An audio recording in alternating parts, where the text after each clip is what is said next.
So this is a video on how I imported my boat and exactly how much it costs. I'm gonna talk about the price, the timeline, the import taxes, everything that I paid, what I'd do again, and what I would not do again. I'm definitely gonna have a vent also because I got ripped off and I hope that you don't. Let's get into it.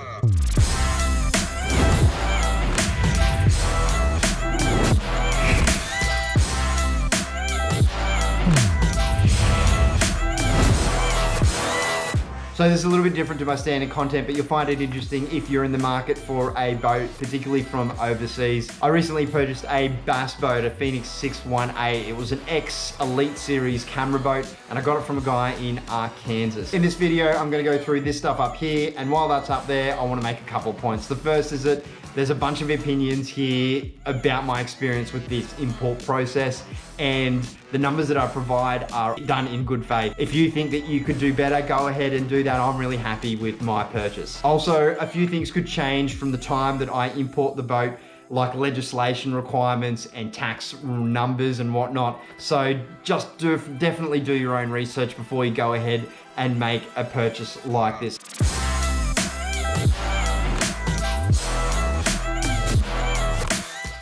So let me start out with, I did not want to import a boat into Australia. I did not want to go through the process, and there's really one reason why I did.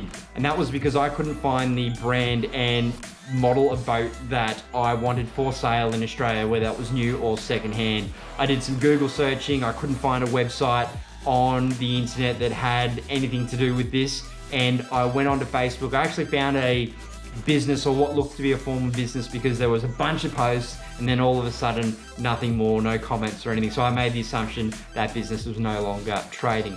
Now, unfortunately, after I make the purchase, I will say that I found out via word of mouth that that business was actually trading. I found it really upsetting, and personally, I was a little bit disappointed here because I'm very much on my own, and this is probably a risk that you should consider if you're going to import a boat. I made the purchase secondhand and from a person on the other side of the world. In terms of the warranty that was covering the engine at the time, that is no longer applicable here in Australia, and I'm on my own there. I'm carrying a risk as well with internal failures to the boat that I'm not covered under any warranty. It's really disappointing. I would have liked that umbrella of assurance and safety that you would typically get in Australia when you make a large purchase this size. Honestly though, that risk I really don't like, and it's something that I think should be really considered prior to going overseas.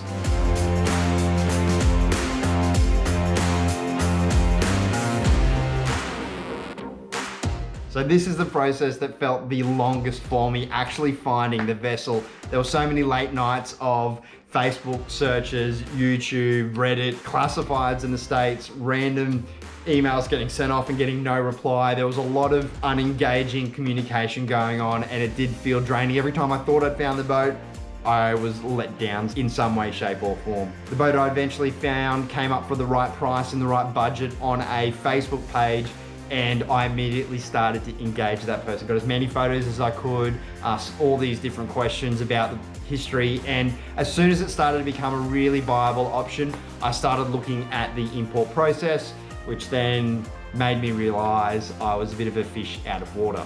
I was recommended a guy called Ian McDough from Import Boats USA. Now, he's a bit of a middleman. I'm gonna talk about him a fair bit in this next couple of sections because he was a real help to me. Now, I'm not getting any kickbacks as well for mentioning his business, or there's no agreements or whatnot. He's a bit of a middleman, if you like, that knows the import process and will import the boat and will be able to guide you through it. After that, he went into standby, and then I went back to the seller and started getting more specifics on the boat itself. I went to a bass boat trader and an authorized Mercury dealer. I was given the report, and I guess that was the first expense on this journey that I had to pay for. It was this amount and a good phone call with the guy in the US saying what condition the boat was in. This is the first part that I'd do differently. I would not do that again. Yes, I'd get the engine diagnostics again, but I'd go to a marine surveyor as opposed to a retail store owner.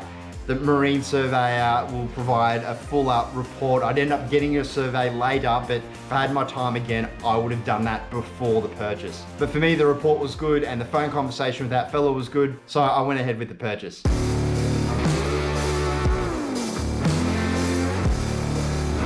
initially, and the ideal situation here is that Ian's guy in the States, his agent goes and picks up the boat from the seller. At the same time, we exchange a cashier's check. Yep, that's the boat that Byron paid for, and the deal is done. He then walks away or drives away with the boat.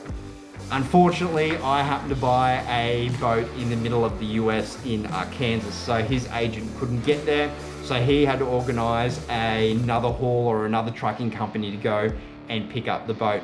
A company that he wasn't familiar with, so we didn't really want to give that guy a cashier's check of 25 grand to do whatever he wanted to. Spoke to the seller about it, and I expressed a little bit of discomfort in the whole situation. And because we've developed a really good relationship from here, he was awesome. He sent me his social security number and a photocopy of the social security card, as well as a bunch of ID documents. For us in Australia, that might not mean much, but for me, it meant that I could effectively go out and get a mortgage. With that leap of faith, I went, okay, I'll transfer the money directly into your account. Like I said, we developed a relationship. I was really happy with that anyway, and it all worked out well. Thank God.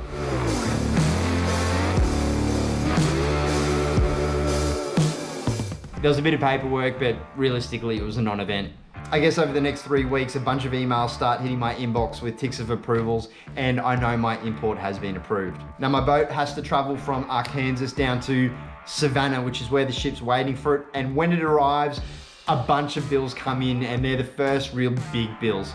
The first one is the haulage cost from Arkansas to Savannah. Now that was 738 miles, 1,200 kilometers. That cost me this amount. And whilst I balked at it initially, I then thought, you know, somebody has to get sent up there, grab the thing, and then come all the way back down. So I was kind of happy about that, but it was a little bit steeper than I was expecting. The second was the deposit to book the ship and for it to be loaded on there so that transport and the booking could start. Now the third was insurance, and we had to do a little bit of extra work here because I didn't have that marine survey that I talked about earlier. So that happened to be organized. Now I had it on good authority that the chances a boat could be damaged in transit was actually kind of higher than I expected. A friend of mine quoted 25%. That's not researched, but it was high enough for me to go, geez, I should probably buy full insurance. So we spent $750 odd with a $1,000 excess to get the boat fully covered from departure to arrival.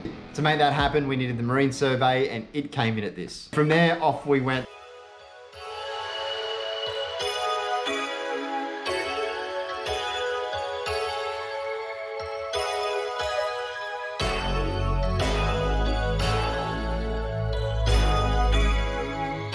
From there, off we went. My wife and I spent the next 5 weeks watching the ship move through the Panama Canal, through a bunch of Pacific Island nations, Hawaii, New Zealand, and then eventually it would arrive in Melbourne. About 2 weeks out though, we got our last import bill from an Australian company. Now, that included the processing fees from the quarantine and inspection and the GST. Now, there is no import tax on the vessels that are manufactured in the US, like Phoenix, my brand, was, and there's a free trade agreement there going on, so you're not going to get any import tax charges. That bill was sent to me by a company that would be unloading the boat in Melbourne.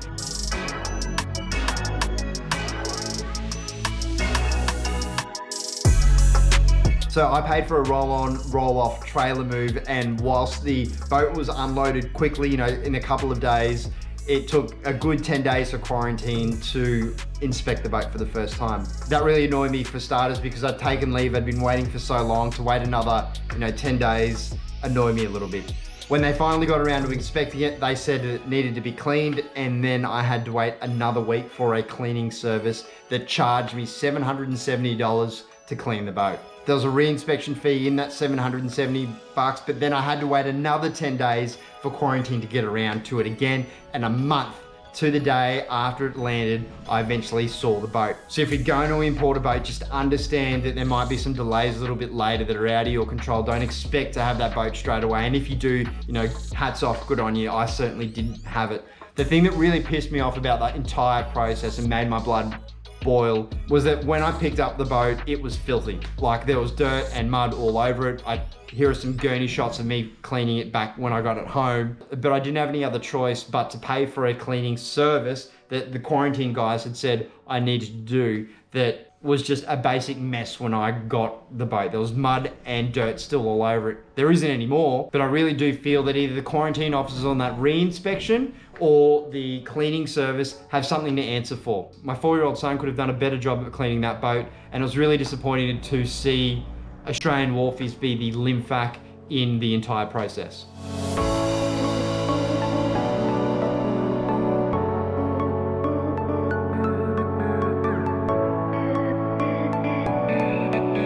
So a couple of key points on my experience. The first is that I'm on my own with warranties and breakages. It's a place that I didn't want to be, but because I went overseas, that is where I am. The second is that Aussie and US dollar prices fluctuate. When I bought this boat, it was 72.5 cents. So the amount that you pay might be less or more. Also, tariffs change. So that also might be less or more depending on sort of trade arrangements that are going on at the time. The third is that having purchased a boat now from overseas, I would have definitely got the marine survey first, and I would still continue to pay for full insurance for the transport. The fourth, and the one that was really applicable to me, is to get some help. I would pay for Ian's services again tomorrow if I'm importing a boat. I was really thankful to the help that he provided and the guidance along the way. You know, those questions that aren't written in this review that I went back and forth to him about, and he provided a fair bit of comfort to the entire process. 5, have low expectations about the import process in Australia. If you get the boat sooner than what I did and the process is easy and nice for you, then congratulations. But if your expectations are low, I guess at the minimum they're either met or the service that's provided is better. Whilst I took the polish off, the entire process was actually pretty easy and awesome.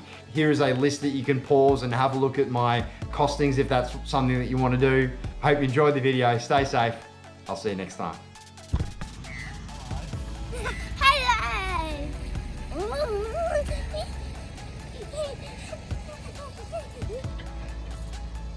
All right, come to me please so Daddy doesn't run you over.